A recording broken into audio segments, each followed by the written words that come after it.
இப்போல்லாம் நம்மளுக்கு ஃப்ளைட்டில் போகணும்னு தான் ஆசை இருக்கும். ஆனால் ஒரு காலத்தில் மனுஷங்க ஃப்ளைட்டை கண்டுபிடிக்கணும்னு ஆசைப்பட்டாங்க.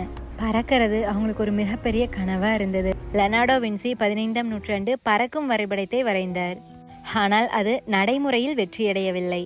1890ஆம் ஆண்டு ஜெர்மனியைச் சேர்ந்த ஓட்டோ லுலேந்தல் என்பவர் பறவையைப் போல பறக்க முயன்றார். அது விமான வளர்ச்சிக்கு அடித்தளமிட்டது. 1903ஆம் ஆண்டு அமெரிக்காவை சேர்ந்த ரைட் பிரதர்ஸ் உருவாக்கிய என்ஜின் பவர்ட் ஏரோப்ளேன் பறந்தது. 12 வினாடிகள் மட்டுமே. ஆனால் அது வரலாற்று சாதனையாக பார்க்கப்பட்டது. அப்படி ஒரு காலகட்டத்தில் உலக போர் தொடங்குகிறது. முதல் உலகப்போர் மற்றும் இரண்டாம் உலகப்போர் காலகட்டங்களில் விமானங்கள் பெருமளவில் பயன்படுத்தப்படுகின்றன.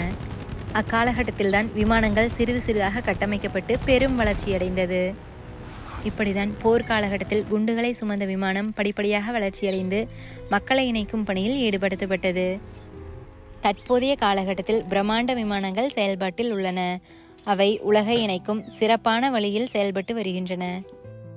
பறக்க முடியுமான்னு அன்னைக்கு நிறைய பேர் கண்ட கனவு தான் இன்னைக்கு நிறைய பேரை ஒரு நாட்டிலிருந்து இன்னொரு நாட்டுக்கு சுமந்து செல்லுது.